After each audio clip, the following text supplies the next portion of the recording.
Bergman. Bergman. Bergman. Bergman. Alright, that's enough of that. It's hard to. I'm gonna seriously create a beat. I'm gonna create a beat and I'm gonna sync it up with my chanting for our next review, which will be Sawdust and Tinsel, number 412 next season. But for now, hello there, CriterioNate here. 321, the actual 321, not young Mr. Lincoln. That's 320. Ingmar Bergman's The Virgin Spring. Jean-Luc Allen. Anyway, butchered that. Anyway. 1960, 89 minutes, black and white, Monroe, Swedish, blah, blah, blee, blah, blue. Okay, so this is not Seventh Seal. This is not the Magic Flute. This is not Winter Light. This is not Scenes from Marriage.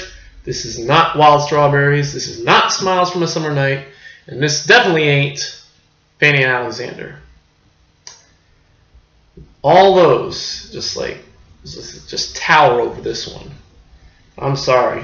I know that, this was a huge masterpiece and it won the Academy Award for Best Foreign Language Film and all that crap, but I wasn't feeling this one. And maybe that's because I can't get past the rape scene. I really can't. Which is stupid because I got past the raping naked, so I don't know what it is about this particular rape scene.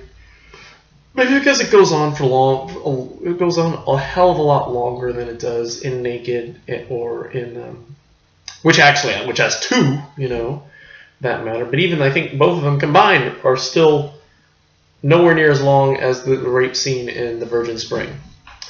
So I don't know. It just wasn't the most interesting. Cool to see Max von Sydow. Thought it was cool to see the usual gang of suspects, as you could call them, the usual gang of Bergman suspects. But yeah, it just wasn't popping. The basic story is it's based on this like ballad. It was like this old ballad, and it's another one of his kind of like medieval movies, like sort of like the Seventh Seal. Mostly, it feels a lot like the Seventh Seal. Except a little more isolation, not as many people, very playish, limited cast and all that. This girl gets lost in the woods and raped by these woodsmen. The father finds out and kills them. Father finds out when the woodsman tries to sell the father her clothing, and he finds out that something happened to her and kills them. And they go find the body, and he prays to God, and he promises to build a church where she died. And he picks up her body, and as he lifts her body, water begins to trickle out of nowhere, out of where her head was. Henceforth, the Virgin Spring. And they use the water to clean off her face, and that's the movie. So, spoilers abound. Obviously, this movie's got kind of the same... Similar themes of his other movies. Faith, religion seems to be playing a part in a lot of Bergman's movies, with the exceptions of movies like Smiles of a Summer Night, or even Scenes from a Marriage, which are just more about just human relations. So that being said, I don't know. Again, this was a difficult one to watch because of the rape scene. And yeah, and I want to go, but at the same time, compared to the only thing I do like about Bergman is that he defended it. And I can kind of understand, at least, the father does something about it in the end. And I want to go and read you the letter, the Bergman, because it was censored in the U.S. They had to cut 24 seconds out of the scene. And let's see. So Bergman wrote this letter, and I want to go ahead and present this because I thought this was really neat. A letter from Bergman. Fundamentally, an artist finds it difficult to explain why he has fashioned his work in this way or that. If, despite this, and actually against my innermost conviction, I give my opinion of the rape scene in Virgin Spring, I do so in order to save my work as far as possible from irrelevant humiliations. For me, the rape scene has an ethical significance. It shows the crime in its naked atrocity, forcing us, in shocked desperation, to leave aesthetic enjoyment of a work of art for passionate involvement in a human drama of crime that breeds new crime of guilt and grace. I should like to point out that the rape sequence, in its mercilessness and detailed objectivity, corresponds to Master Tor's administering of justice to the two malefactors, as well as, and this is of primary importance, to his bestial murder of the little boy. We must, in our very bowels and apart from all aesthetic judgment, take part in the two herdsmen's crime, but we must also, in despair, witness the father's evil deed. We must not hesitate in our portrayal of human degradation, even if, in our demand for truth, we must violate certain taboos. So, I mean, I guess, so what he's saying there is like, sometimes you have to show the ugliness because it's happening. It's happening in our real life, and and maybe that's what Mike Lee meant to say in Naked, but sure as fuck didn't even try, and yeah, I mean, I can understand that. I mean, like I just think back to when the Looney Tunes Golden Collections came out. Warner Brothers put out this really neat little PSA before every DVD. I want to see if I can find it here on the internet, because as you know, a lot of the Warner Brothers movies, a lot of Warner Brothers cartoon shorts, Looney Tunes shorts, early ones were full of stereotypical depictions of black people and all other races, and so because of that, and from that there came the censored 11. Let me see, Looney Tunes PSA. I don't know what to call it. Let's see. Well, I'll see if I can find it here. So yeah, so it's neat that that sometimes you can you think about how things need to be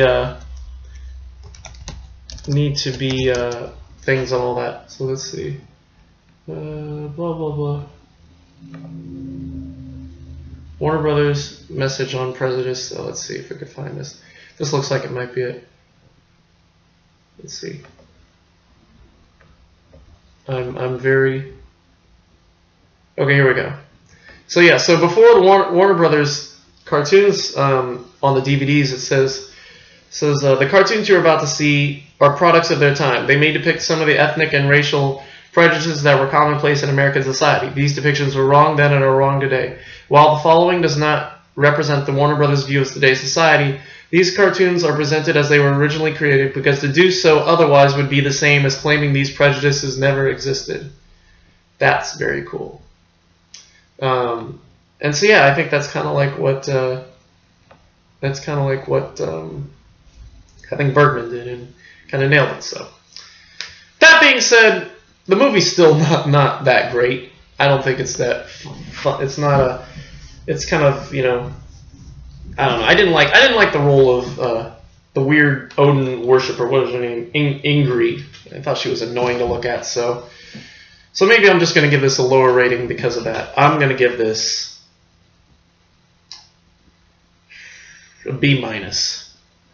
Giving it a B-. So there. It's not the worst film he's done. I still think the worst thing that Bergman's done is probably either The Silence or Cries and Whispers. I can't decide between the two. Yeah, I think it's either one or the other. Or Through a Glass Darkly was better than The Silence, but not by much. And that's only because people talked in that movie. And even then, but the problem with Through a Glass Darkly is that people talked in that movie. So yeah. So anyway, so probably it's not as bad. I think. Would I rather watch The Virgin Spring? Although I would probably want to watch Through a Glass Darkly though. Although I'd want to watch The Virgin Spring probably over The Silence. I think The Silence is probably my least favorite Bergman movie. Just thinking about. Although Cries and Whispers, I don't want to watch Cries and Whispers again because I did not like it. But at the same time, I want to confirm that was my least favorite. Autumn Sonata wasn't that great either, though. But you got to give it up to the Bergmans finally getting together and doing a little something. So that was kind of cool. But anyway, so Virgin Spring B minus blah blah blah. Supplements. There's an introduction by Ang Lee, the Crouching Tiger guy, the Life of Pi guy, talking about it. There's an interview, like a dual video interview with Gunnel Lindblom, who played Karen, and Birgitta Peterson, who played Ing Jerry. And then there's a 40-minute excerpt from an AFI seminar featuring Bergman from 1975, this was really neat because you got to hear him talk in English. There's not a lot of I've heard him speak English before on supplements, but this was like really neat to see, hear him try to express himself in a language only we understand, that we understood. Sometimes fail. The audience is very approving of him, or very respectful of his his attempts to get his feelings out in a foreign language, to him a foreign language. So yeah, that was really neat to hear him talk about different topics and all that. It wasn't, although to hear all those wacky soon-to-be Criterion people asking questions and all that, just oh god, oh dear Lord. Anyway, and there's an English dub soundtrack, and this time I decided to actually do it. I may do it for future. I might do it for future movies if it has an English dub soundtrack, because the subtitles are still the new translations. So it's neat to kind of, I picked a couple scenes, and one with the one-eyed man, and basically like compare the English dub to the translation.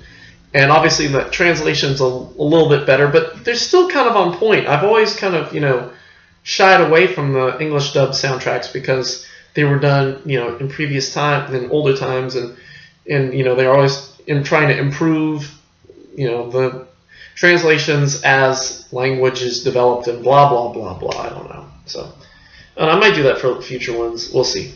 Anyway, but for now, Virgin Spring B minus, not the finest hour. So that's it for today. So everything I've ordered from the library is on its way. Everything from the complete Mr. Arcaden to the supplements disc of the Louis Malle are on its way. So again, however, nothing's come in today. So depending on my schedule tomorrow, I might be able to do the complete Mr. It'll either be the complete Mr. Arcaden or the Children Are Watching Us. It's probably going to be The Children Are Watching Us, because I just don't think I have time for. I won't have time for the 3-disc set tomorrow. I won't be able to get to the library in time. So yeah. So anyway, so let's go. We'll probably just go ahead and do it. So probably expect this tomorrow, and then Sunday will be the complete Mr. Arcaden, and then Monday will be La Bête Humaine,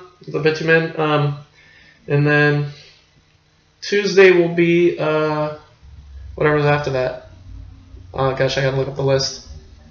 I gotta look up the list here because I'm failing. What's after? What do we got? What is after that? I can never remember this. Yeah, so Tuesday will be Kind Hearts and Cornets. Wednesday will be Metropolitan. And then Thursday will probably be Murmur of the Heart. And then Sunday will probably be La Colombe Lucienne. That'll probably be with the girlfriend. And then Monday will probably be Au revoir les enfants. I usually like to do those in a row. And I might still do that, for that matter. Depending on her schedule. Because I'd love to have her, have guest host and all that. And yeah, so anyway, that's all I have. And I guess I should probably get cracking on Late Spring and Verdiana. Oh, Buñuel. God, I can't stand Buñuel. As much as I hate Godard, there's a fun in hating Godard. You know, it's sort of fun to hate Godard.